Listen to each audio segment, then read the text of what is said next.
Hi, I'm Joni Newhart. I'm the Associate Administrator at OFPP, and we're here today to share with you the new refreshed FAC-C certification. It's the Federal Acquisition Certification in Contracting.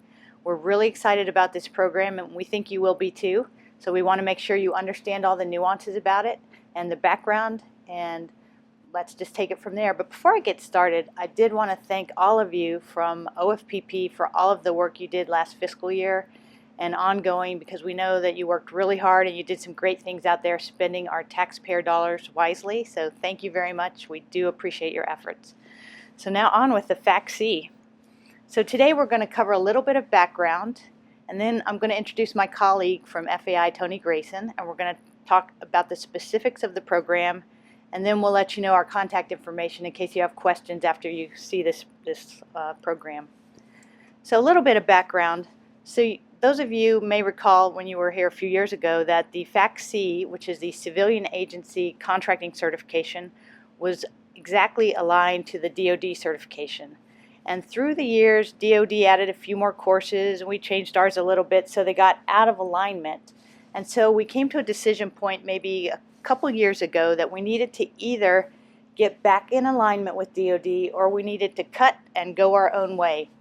So we spent a lot of time, and I mean a lot of time, it took a couple years, talking to people. So we talked to some of you, we talked to your senior procurement executives, we talked to human resources folks, we talked to training folks, we talked to vendors, we talked to everybody. And we came up with what we thought was a good program, and then we talked to everybody again and said, is this a good program? What do you think? How can we fix it? What can make it better? So we spent quite a bit of time doing a very thoughtful process of what the best course of action was. And I'll be honest with you, I wasn't sure what the right answer was. So I was really happy that the process produced this FAC-C certification that we issued on May 7th. So we went through a process where we finally got concurrence from all of the senior procurement executives, and I mean all of them, so we were pretty confident this was the right way to go. So what's different about this certification program? So it's really strengthens your training and your development, specifically in some areas that we thought you could use some extra training and extra development. For example, we have almost 100 hours of additional training in areas such as cost and price, service contracting, industry engagement, all of these issues that we've heard from you over the last few years you need some additional help with. So we've provided that for you. So the refresh focuses not only on the training piece, which is very important, but also on your development. So we really encourage you to have an individual development plan. We encourage you to talk to your supervisor to have an idea of what you can do to be developed. Maybe do a rotational assignment, maybe do a source selection that you haven't done before, maybe work on a different kind of contracting project than you've worked on before. So all of those considerations are in that memo, so you should feel free to read them and work with your supervisor to determine what's best for you. So in addition to all of the training that's in the certification, we also have established new specialty areas. We started that with the Federal Acquisition Certification for Program Managers that we issued last December. So the specialty area that we're going to introduce as of December is in the field of information technology. So I think we all recognize that we spend a ton of money in IT, and we could probably all learn to do it a little better, so we're going to develop a focused program to help you do that. Other areas we're considering are construction. We're looking at small business, and actually if you have some ideas on a specialty area that would assist you, feel free to reach out to us after you've seen this program. We'd love to hear from you on that. So the effective date of the new FAC-C refresh program was October 1st, 2014. But don't panic. If you haven't finished your old certification, you have time to finish that. We've tried to introduce a lot of flexibility into the program to meet not only your needs, but your agency needs. So there's a lot of flexibility. So we have a transition period from the time we issued the memo all the way through next September 2015. And during that time period, you can take the old classes that were part of the old FAC-C program and still apply them to the certification. And that cuts off as of October 1st, 2015. So you do have some time to get that done. Vendors are offering those classes, so if you're in the middle of a level, don't worry at all. there's plenty of time for you to finish. Keep in mind, though, that your agency may have some specific requirements. For example, I know that NASA said, no, we're just going to go with the new program. So when Tony comes on, he's going to tell you where to find the information, how to contact your acquisition career manager at your agency. If you have particular questions, that individual will help you understand what the agency requirements are, which may be slightly different than this overall broad FAC-C. So each agency, as I mentioned, establishes its own transition strategy, and so you'll have to talk to your agency. There's 3 possible strategies. So as I mentioned, NASA transferred immediately to the new program as soon as it was issued. They were really eager to have all their folks get the new training, which is great. There's some agencies that said, okay, we're going to stop October 1st, a couple weeks ago. And then there's those agencies that may want to go all the way till 2015. Any of those scenarios is fine with us, whatever suits the agency best.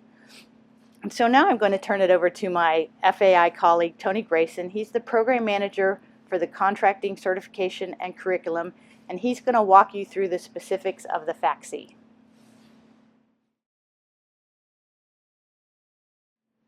I'm Tony Grayson from the Federal Acquisition Institute. If you have any questions about your agency's transition strategy from FAC-C Legacy to FAC-C Refresh, please contact your agency Acquisition Career Manager. And if you're not sure who that is, and some people aren't, then please go to our website, fai.gov, and under Human Capital, you find a listing of all the Acquisition Career Managers.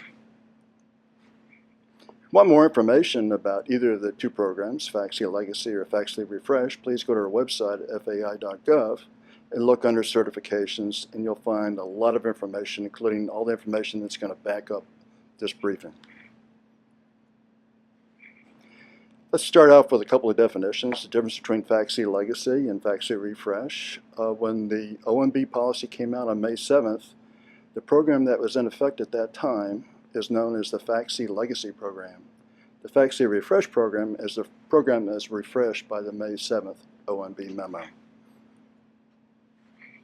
Legacy courses are courses in the FAC-C Legacy program but are not in the FAC-C Refresh program. These include things like Con and FCN 110, 111, and 112, Con 120, Con 214, 215, 217, and 218, and Con 353.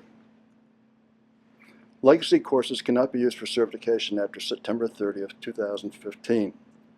Legacy courses cannot be used to meet any of the FAC-C Refresh requirements. What does this mean? There can't be any mixing or matching within a level. And what that means is if you completed your FAC-C Legacy program for level 1 and you start out for FAC-C Legacy for level 2 and you don't get it done by September 30th, 2015, you can't take those level 2 classes and now use them for FAC-C Refresh. Predecessor courses are retired courses that may still be used for certification until September 30th, 2015. These include Con, FCN 110, 111, 112, Con 214, Con 235, and Con 353. There are some additional predecessor courses that cannot be used for certification, and these were those that were under the number of, we had a crosswalk at one time. These can no longer be used for certification purposes. Those are things like Con 202, Con 204, and they're just out of date and can't be used any longer. FAC-C Refresh is closely aligned with, as Joni mentioned, but it's not identical to DoD's Defense Acquisition Workforce Improvement Act program, and we'll go through the reasons why. Looking at level 1, this is where most of the differences are between the DIWEA program and the FAC-C Refresh program. The biggest difference starts, you'll see at the end, is that Con 90 is not the first course under the FAC-C Refresh as it is in DoD. The reason for that is that our thinking is that before you get into the weeds of a FAR course, you need to know a little bit about procurement. And so we have made Con 90 and an associated course, an alternative course, FCN 190, as the capstone course and not the first course. And so FAC-C Refresh Level 1 starts out with either Con 100, which is a DoD course, or FCN 101 is a new course that we've developed. FCN 101 deletes all the DoD information from Con 100 and adds additional information that doesn't exist in Con 100, such as introduction to the FAR, how to do research on the FAR, and information like that. And then you have another 7 online courses that you need to take: Con 121, Con 124, Con 127. And then there are a series of other courses. FAC-31 is small business programs. FAC-23 has to do with GSA schedules. CLC-58 is introduction to contract pricing, and CLC-57 is about performance-based payments. Those are all prerequisites for the first classroom course for level 1, which is Con 170, which is fundamentals of cost and price analysis. Once you complete that, then you can either take Con 90 or FCN 190. The difference between Con 90 and FCN 190 is shorter. It's 2 weeks versus 4 weeks. And the reason why we can get it down to 2 weeks is we took all the DFARS information, the DoD FAR supplement information, out of Con 90. And we also took a lot of unique DoD practices out, such as DoD has a CLIN structure that they require in all their contracts, which don't apply to civilian agencies. And so you can get the same information just relevant to the FAR in the FCN 190 completed in 2 weeks versus 4.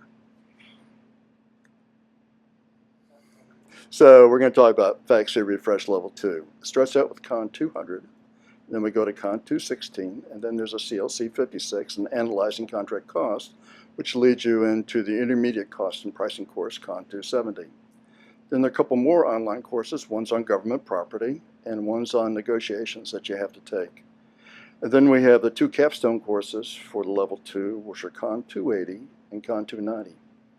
Now, you'll see in our slides that these courses have to be taken in order, but Con 280 and 290 can be taken in either order. So the prerequisite for both is Con 270, and then you can take either 290 or 280, but you have to take both of them. And finally, we have FAC-C Refresh Level 3. We start out with Con 360, and then you have to take another Harvard Business Series module other than the negotiation one you took for Level 2. And then you've got 7 options of courses that you can take. You can take Acquisition 315, Understanding Industry, kind of getting the industry perspective of what contractors are going through. We have Acquisition 265, which is a services acquisition course, and Acquisition 370, which is an acquisition law course. Another option is Con 370, which is the advanced cost and pricing course for you people who can't get enough cost and price analysis. Or you can take Con 244, construction contracting, or Con 252, which is fundamentals of cost accounting standards. And then your 7th alternative is 32 hours of electives. Workforce members may take resident courses at DAU if they meet all the DAU prerequisites. If you're unsure what the prerequisites are, please go to the DAU website at dau.mil. Till October 1st, 2015, there are 2 sets of prerequisites, one for FAC-C Legacy and one for FAC-C Refresh. You can find both of those on our webpage. FAC-C prerequisites apply to online courses and courses offered by DAU equivalent providers. Prerequisites must be followed. Program changes and updates to the FAC-C program will be reflected on the FEI website. Go to Certification and then go to FAC-C. So here's some additional contact information. If you have additional questions, if you can't get information from your agency acquisition career manager or from our website, please feel free to contact Joni, myself, or my partner, Molly Parker. We thank you for your attention and wish you the best of luck in your career.